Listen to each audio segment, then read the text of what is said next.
تاش کے پتے کھیلنے والے ہم میں، جوا کھیلنے والے ہم میں، ہمیں پاپیوں کو نہ بھولے۔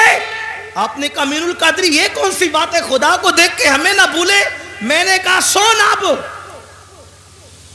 لوگ کعبہ دیکھ کر وطن بھول جاتے ہیں،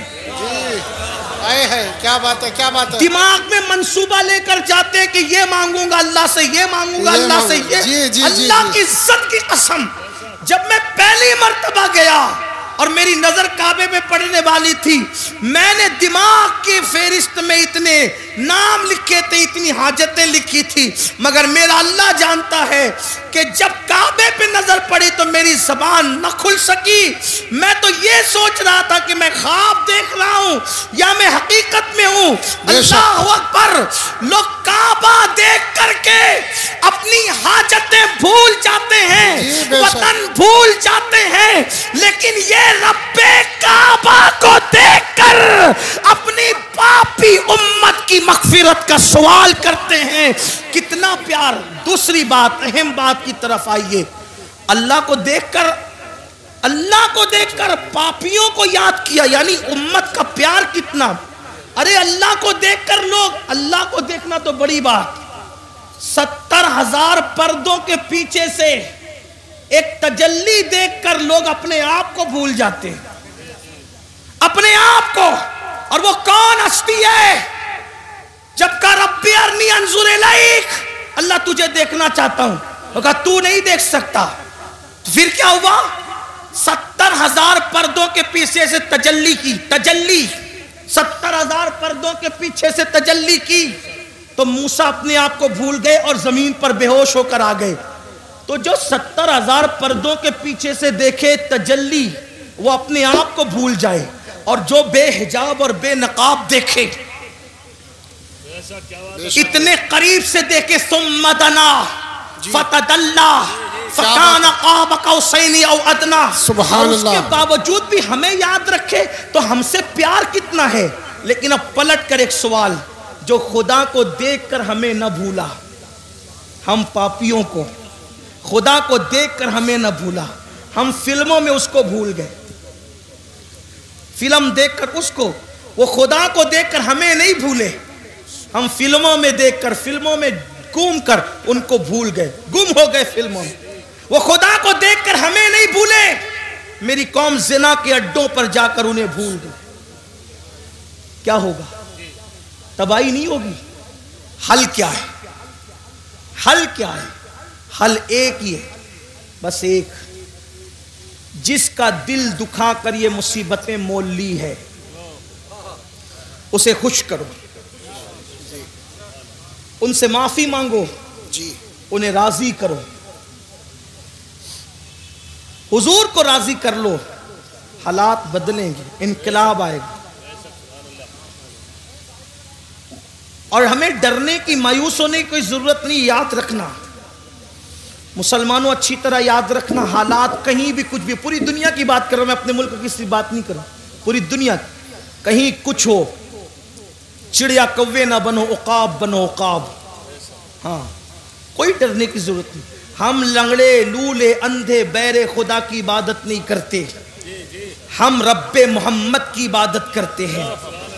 اور میرے اللہ کی طاقت اتنی ہے کہ جو فرعون کو دریا میں غرق کر دیتا ہے، نمرود کو لنگڑے مچھر سے ہلاک کر دیتا ہے، ابو جہل کو چھوٹے بچوں کے ہاتھوں موت کے گھاٹ اتار دیتا ہے، اللہ اکبر، ابو لہب کو عبرتناک موت عطا کرتا ہے، اس کی بیوی کے گلے میں پھانسی کا پھندا پڑتا ہے اور وہ بدترین حالات میں ہلاک ہوتی ہے۔ اپنے اللہ سے صرف رابطہ جوڑنے کی ضرورت ہے، یا جو رشتہ کمزور ہو چکا ہے نا، اس رشتے کو پھر سے دوبارہ بحال کرنے کی ضرورت ہے۔ یاد رکھنا، اللہ رسول سے رشتہ مضبوط کرو، سب سے رشتے مضبوط کرنے چلے، اللہ رسول سے رشتہ کیوں کمزور کر رہے ہو؟ مگر یاد رکھنا، اللہ سے رشتہ کیسے جڑے گا، اللہ سے رشتہ مضبوط کیسے ہوگا، رسول پاک سے رشتہ مضبوط کیسے ہوگا؟ آسان طریقہ یہ ہے کہ جو گناہوں کے دلدل میں ڈوب گئے، توبہ کر کے نکلو، اللہ کی طرف پلٹو۔ کہاں جا رہے ہو؟ ففروا الی اللہ، اللہ کی طرف دوڑو، دوسری طرف نہ جاؤ، اللہ کی طرف دوڑو, اللہ کی طرف رجوع کرو, اس سے معافی مانگو.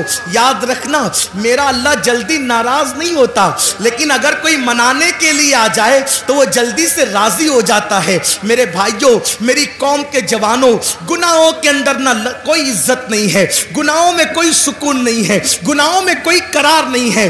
گناہ تباہ کرتے ہیں, گناہ برباد کرتے ہیں, گناہ ہلاک کرتے ہیں. اللہ کی طرف پلٹو, اللہ کی طرف رجوع کرو. سب سے آسانی سے اگر کوئی مانتا ہے تو وہ میرا اللہ ہے. سب کو منانا مشکل ہے, رب کو منانا بہت آسان ہے. آؤ آنسوؤں کی سوگات پیش کرو. صرف آنسو کے 2 قطرے, اپنی آنکھوں کے آنسو کے 2 قطرے اگر کوئی اللہ کی بارگاہ میں ندامت کے طور پہ پیش کر دینا تو اقبال کے شعر میں ترمیم کرتے ہوئے کہتا ہوں, موتی بنا کے شان کریمی نے چن لیے, موتی بنا کے شان کریمی نے چن لیے. قطرے جو تھے عرق میرے, عرق انفعال کے, شرمندگی کے 2 قطرے پوری زندگی کے گناہوں کا کفارہ بن جاتے ہیں.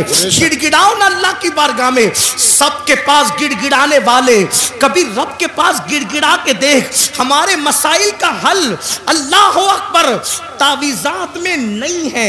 ہمارے مسائل کا حل سیاسی لیڈروں کے دروازوں پر نہیں ہے. ہمارے مسائل کا حل نفلی وظائف میں نہیں ہے.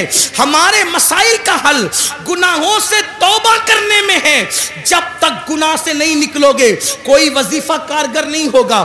جب تک گناہ سے نہیں نکلو گے کوئی تعویذ اثر انداز نہیں ہوگا. جب تک گناہ سے نہیں نکلو گے حالات بدلیں گے نہیں. آؤ توبہ کریں, آؤ زندگی کو بدلیں, آؤ زندگی میں انقلاب بپا کریں. ایک مجذوب بزرگ جو ہے وہ بستی میں اعلان کرتے پھر رہے تھے, لوگو اللہ سے صلح کر لو, اللہ تم سے صلح کرنے کے لیے تیار ہے. لوگو اللہ سے صلح کر لو, اللہ تم سے صلح کرنے کے لیے تیار ہے. لوگو اللہ سے صلح کر لو, اللہ تم سے صلح کرنے کے لیے تیار ہے. جب ان کو قبرستان میں دیکھا گیا تو قبرستان میں روتے ہوئے کہہ رہے تھے, اللہ ان سے صلح کر لے, یہ تجھ سے صلح کرنے کے لیے تیار ہے. اللہ ان سے صلح کر لے, یہ تجھ سے صلح کرنے کے لیے تیار ہے. کسی نے کہا, بابا بستی میں کہتے ہو کہ اللہ سے صلح کر لو, اور قبرستان میں کہتے ہو اللہ ان سے صلح کر لے. بستی میں لوگوں کو اللہ سے صلح کرنے کے لیے کہتے ہو اور قبرستان میں اللہ کو بندوں سے صلح کرنے کے لیے کہتے ہو. تو اس مجذوب نے کہا بھری اور پھر فرمایا, جب تک انسان زندہ ہوتا ہے اللہ اس سے فرماتا ہے میرے بندے معافی مانگ لے تاکہ میں تجھے معاف کر دوں. بلکہ میرا اللہ تو ایسا کریم ہے, اللہ اکبر, ہر رات کے آخری حصے میں وہ اپنی شان کے مطابق پہلے آسمان پر نزول اجلال فرماتا ہے اور پکار کر اپنے بندوں سے کہتا ہے, میرے بندو مجھ سے کیا مانگتے ہو مانگ لو, میں تمہیں. سبحان اللہ, سبحان اللہ. اے رات کے پاپیوں, صبح ہونے سے پہلے پہلے اپنے گناہوں سے, اپنے جرائم سے توبہ کر لو. لیکن ہم تو رات کے 3 بجے تک کے فلمیں دیکھ کر, لہو و لعب میں ڈوب کر, جرائم کر کے ایسے سوتے ہیں کہ پھر فجر بھی بستر میں جاتی, اور جب سورج غروب ہونے لگتا ہے تب بھی میرا اللہ رحمت کی چادر پھیلا کر کہتا ہے, میرے بندو مجھ سے کیا مانگتے ہو مانگ. اے دن کے پاپیوں, اس سے پہلے کہ دن ختم ہو جائے مجھ سے معافی مانگ لو, میں تمہیں معاف کر دوں. مجھے بتاؤ, اللہ اپنے بندوں سے کہتے. تو مجذوب بزرگ فرماتے ہیں کہ جب تک انسان زندہ رہتا ہے اللہ اس کو معاف کرنا چاہتا ہے. وہ کہتا ہے معافی مانگ, میں تجھے معاف کروں. لیکن جب وہ مر کر عذاب میں گرفتار ہوتا ہے تب بندہ کہتا ہے مجھے معاف کر. اس وقت اس کے لیے توبہ کا دروازہ بند ہو جاتا ہے. اس سے پہلے کہ توبہ کا دروازہ بند ہو جائے اللہ سے معافی مانگ. اور کتنا ہی پاپ کیا, کتنا ہی بڑا جرم کیا, کتنے ہی گناہ کیے, ایک بار معافی مانگو. مانگ کے دیکھو معافی, پکار کے دیکھو اس کو. سب کو پکارانا, ذرا رب کو پکار کے دیکھو. بے شک, بے شک. سب کے دروازے پہ دستک دی, ذرا میرے اللہ کے دروازے پہ بھی دستک دے کے دیکھو. سب کے لیے رویا نہ, ذرا اللہ کے لیے رو کے دیکھو, اس کے لیے آنسو بہا کے دیکھو. میرے آقا علیہ السلام کے غلاموں, اللہ سے بڑھ کر ہم پہ کوئی مہربان نہیں, اللہ سے بڑھ کر ہم سے کوئی زیادہ پیار کرنے والا نہیں. آؤ اللہ کو راضی کریں, آؤ اللہ کو منائیں, آؤ اللہ تبارک و تعالیٰ کو راضی کریں. اللہ اکبر. ایک بات مجھے یاد آئی, اللہ اللہ, حدیث پاک کا مفہوم پیش کرتا ہوں. کیسا کریم ہے بندوں پہ, کیسا مہربان ہے, بندوں سے پیار کیسے کرتا ہے. ایک مرتبہ